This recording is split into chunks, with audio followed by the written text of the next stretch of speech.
দর্শক, আপনারা নিশ্চয়ই জানেন যে বিশ্ববিদ্যালয়ের শিক্ষার্থীর 4 টুকরো করে যে মরদেহ লাগেজে রাখা হয়েছিল এবং নদীর তলদেশের কাছে ব্রিজের নিচে যেটি পাওয়া গিয়েছিল, সেই কাজটি যারা সরাসরি তত্ত্বাবধানে থেকে যারা কাজটি করেছিলেন তাদেরকে যেরকম পুলিশ আজকে গ্রেফতার করেছেন এবং বিস্তারিত জানিয়েছেন। তো এই তদন্ত করতে গিয়ে যারা অফিসাররা ছিলেন, পুলিশ, ডিবি, তারপরে র্যাব এবং পিবিআই সহ যারা কাজ করেছেন, এরকম যারা কোতোয়ালি থানার যারা দায়িত্ব পালন করেছেন, আমরা কোতোয়ালি থানার অফিসার ইনচার্জ তার সাথে একটু কথা বলবো, জানার চেষ্টা করব যে যেহেতু এটি একেবারেই মোটিভ ছিল না হত্যাকাণ্ডের, তো আপনারা কোন বিষয়টিকে প্রাধান্য দিয়ে কাজ করেছেন এবং এই ঘটনা উদ্ঘাটনের জন্য, এই হত্যাকাণ্ড উদ্ঘাটনের জন্য আপনারা কি কি পদ্ধতি গ্রহণ করেছিলেন? এখানে আসলে আমরা যখন লাশটা পাই একটা ব্যাগে লাগেজের ভিতরে 4 খণ্ড, এটা অশনাক্তকৃত। আমরা বিভিন্ন বিশেষায়িত ইউনিট আসছে লাশ শনাক্ত। আমরা সাধারণত লাশ শনাক্ত আঙুলের ছাপের মাধ্যমে, যদি তার এনআইডি হয় আঙুলের ছাপের মাধ্যমে আমরা পেয়ে যাই। কিন্তু অপরাধীরা এতই মানে চতুর যে আঙুলের ছাপগুলো কিন্তু কেটে দিছে, যাতে আঙুলের ছাপের মাধ্যমে তাদের পরিচয়টা শনাক্ত করা না যায়। তো আমরা প্রথমে ধারণা করলাম যে লাগেজ আছে সে লাগেজটা নতুন, এবং লাগেজের পাশে একটা শপিং ব্যাগ ছিল। শপিং ব্যাগের ভিতরে দোকানের নাম এবং গাঙ্গিনা পার লেখা।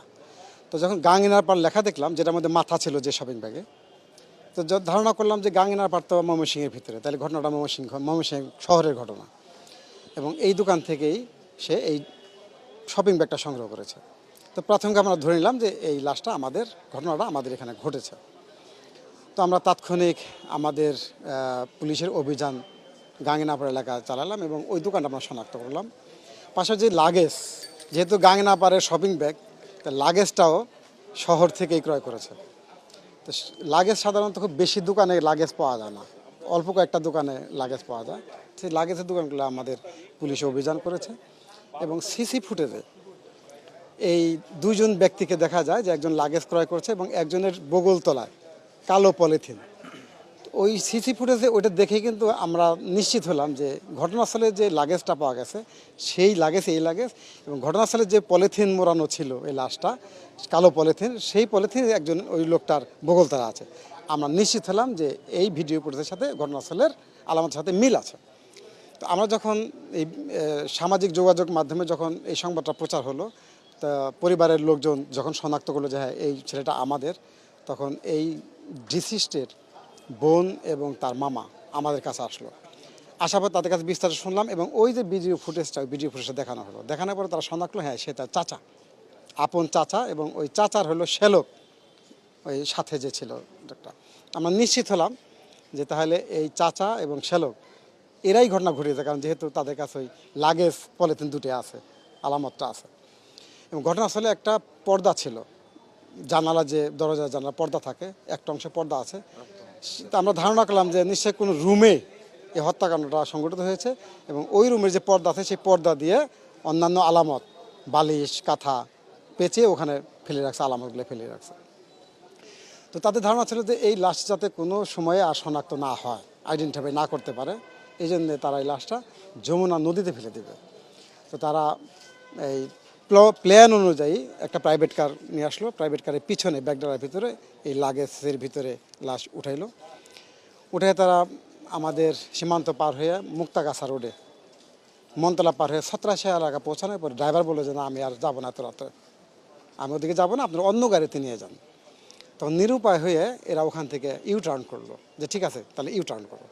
ইউটার্ন করে আসার পথে মনতলা যে ব্রিজ আছে সেই ব্রিজের উপর থেকে এই লাগেজ এবং মাথা সদের শপিং ব্যাগ সে উপর থেকে ফেলে দেয়, ফেলে তারা ওখান থেকে চলে আসে। তো এটা এই বিষয়টা আমাদের জন্য অত্যন্ত চ্যালেঞ্জ ছিল, যেহেতু পরিচয় শনাক্ত করা যায় নাই। সেই চ্যালেঞ্জ মাথায় নেই আমরা এবং জেলা গোয়েন্দা পুলিশ আমাদের অক্লান্ত পরিশ্রমে ঘটনার পর থেকেই এখনও পর্যন্ত কন্টিনিউ অভিযান করে আমরা প্রকৃত অপরাধীদের গ্রেপ্তার করতে সক্ষম হয়েছি। আপনারা কি বলবেন যে এই ঘটনায় যেহেতু যারা ঘাতক, যাদেরকে আটক করেছেন, প্রাথমিকভাবে তারা কি স্বীকার করেছে, হত্যাকাণ্ড, এই লোহমহর্ষকভাবে হত্যাকাণ্ডটি তারা কেন ঘটিয়েছে? আসলে তারা মেনে নিতে পারে না, কারণ যেহেতু আমাদের সমাজ আসলে প্রেম কেউ মেনে নিতে চায় না। আর যেহেতু এই মেয়েটার একটা বিয়ে হয়েছে, দিয়েছে, তো পরবর্তীতে আবার একটা বিয়ে, কত বড় সাহস, তারই ভাতিজা, যে আমার ভাতিজা কত বড় সাহস যে আমার মেয়েকে আবার আগের বিয়ে জানা সত্ত্বেও ওরা আবার সে বিয়ে করেছে।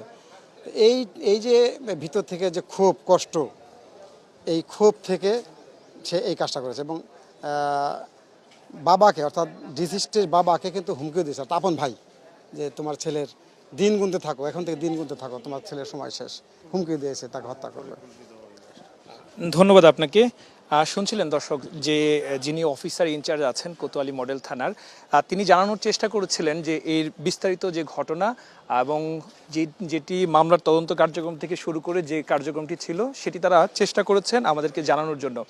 আরেকটু বিষয় আপনাকে জানিয়ে রাখি যে যে কোনো হত্যাকাণ্ড ঘটার পর থেকে ছায়া তদন্তে কিন্তু নামে জেলা গোয়েন্দা শাখা, পিবিআই, র্যাব এবং বিভিন্ন ইউনিটের যে সকল সংস্থা আছে প্রত্যেকে কিন্তু তাদের মতো করে চেষ্টা করে, বিশেষ করে যেগুলি হত্যাকাণ্ডের কোনো ধরনের কোনো ক্লো থাকে না সেই সকল হত্যাকাণ্ড রহস্য উদ্ঘাটনটাই কিন্তু মূলত চ্যালেঞ্জ হয়ে দাঁড়ায়। সেই জায়গায় যখন এই ব্রিজের তলে এই লাগেজে অবস্থায় একটি মরদেহ পাওয়া যায়, সেই মরদেহ পাওয়া যাওয়ার পর থেকেই পুলিশ, র্যাব, পিবিআই, ডিবি সবাই কিন্তু প্রত্যেকেই কিন্তু তাদের মতো করে কিন্তু কাজ করেছে এবং কাজ করার পরে এই দুদিন পর এই ঘটনার সাথে যারা সম্পৃক্ত আছেন তাদেরকে কিন্তু ধরতে সক্ষম হয়েছেন। এবং বলে রাখি যে বলা চলে যে প্রেমেরই বলি হয়েছে এই বিশ্ববিদ্যালয়ে, একটি বেসরকারি বিশ্ববিদ্যালয়ে পড়াশোনা করত এই সৌরভ।